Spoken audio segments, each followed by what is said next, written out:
to the situation on the high veld of the country at the moment, and especially in Gauteng. I'm sure if you've been there, you felt the horrible heat wave, which frankly feels like it's been with us forever. It's been incredibly hot. If you can sleep at night, you may wake up because of the heat. You may find when you wake up in the morning, it's still hot. Even very early in the morning, the minimums have been around 20, 21 degrees.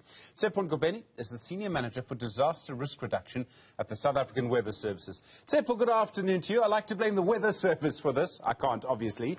How much longer can the heat wave last? Good afternoon, Stephen. Firstly, I think we are having heat wave now over most of the areas, but fortunately now, moving into tomorrow, we are going to start to see some afternoon thunderstorms, and obviously once we start to see the thunderstorms, that will mark the end of the heat wave.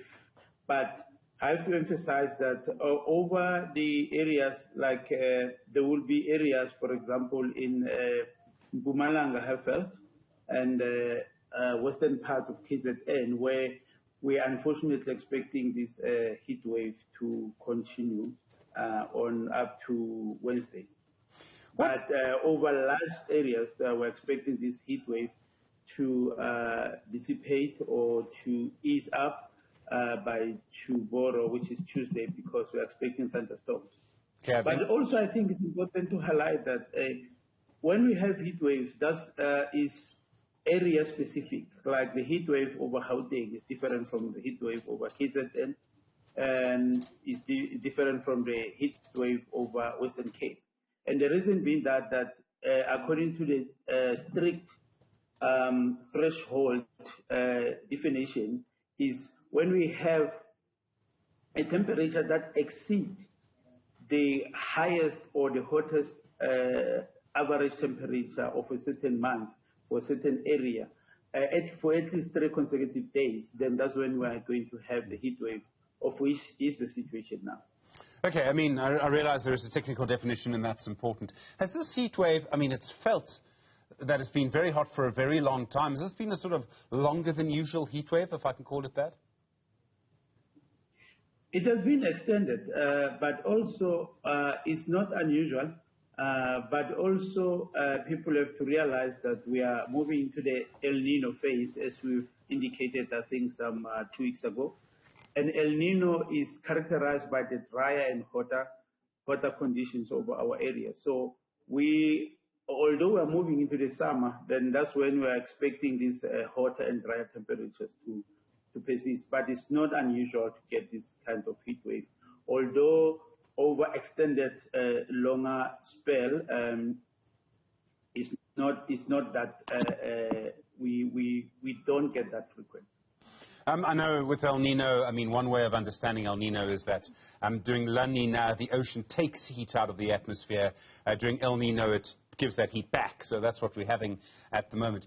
Is there a sort of high pressure system or a low pressure system or something happening in the upper atmosphere above parts of the country that is making it stay so hot for so long? Is there a sort of localized atmospheric phenomenon that's causing this?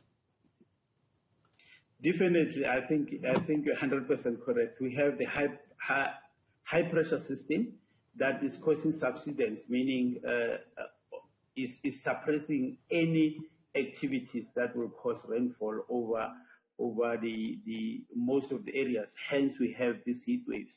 And I must also warn the colleagues that although we are going to have a break, but there are some indications that coming into the next week also, we might be having this high pressure dominating again over the interior, and then which might likely to cause higher temperatures. But we'll give the update as the time is closer. So we might break this heat wave. This heat wave might break over the next day or two, but actually next week it might be as hot again. Yeah, there are some possibilities. The earlier indication of our models are showing the dominant high pressure system circulating again from next week, I think, up to the 11th or so. But because it's still far away, and as you know, that the closer to the period, the more accurate are our systems and the models. So closer to the time, we'll alert the public but the current one, definitely by tomorrow and other areas of KZN, so by Wednesday. But although we're going to have a break in terms of thunderstorm, that doesn't mean that it will be cooler. People have to take cognizance of the fact that we are in hotter season. So it will almost relatively stay warm, and we might expect hotter temperatures there and there. It just will have a break in terms of clouds and thunderstorms activities. Okay, so it's the high-pressure system that stops. I mean, in Joburg, normally you used to be able to set your watch at 4:15 after a hot day. If it had been very hot in the morning, you kind of knew there'll be a thunderstorm. It's the high-pressure system at El Nino that's stopping that system from working. No. What will stop the activities is because of once you have the thunderstorms activities, is when you have we have a change in the circulation, meaning the high pressure system is no more dominating over the interior. Then we have some low pressure systems there and there, and we have some onshore flow maybe from the oceans that will pull up the temperatures. So all the ingredients for the thunderstorms, depending what kind of thunderstorms we'll be expecting at that time, they've got that tendency of breaking, meaning that the stepping that high circulations, which is dominating, which is causing subsidence of air, which end up in the whole area being hot. And Tshepho, excuse me. A lot of people will talk about global warming, and I realize that you're a weather expert, a meteorologist, not a climate scientist. I mean, they're related, but they're not the same thing. Do you think that we're going to have more heat waves as long as this one? This is going to be the new normal in Gauteng, long heat waves like this? I think we like we indicated previously that in terms of the global change, climate change, stroke global warming, the predictions are quite straightforward, and they are quite clear to say that we'll have the frequency of the severe weather will happen, and if that frequency increases, or if we have those thunderstorms, they are more likely to become intense. That's the general acceptable rule or rather principle of climate change. But however, in terms of a single event, it's difficult to relate a single event to the climate change. Why? Because the climate change by itself is supposed to be defined by the studies that can stem for at least 10 years or more. So that's when you can make a conclusive decision. But what we are seeing now is we are seeing these severe weather events increasing in frequency and also in intensity.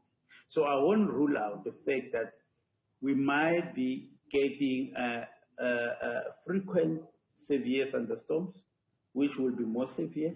And if we get the drought spell, if we get the heat wave, they might be frequent and they might be severe. That according to the general climate change. But we have to warn the public that they don't have to link a single individual weather event to the climate change.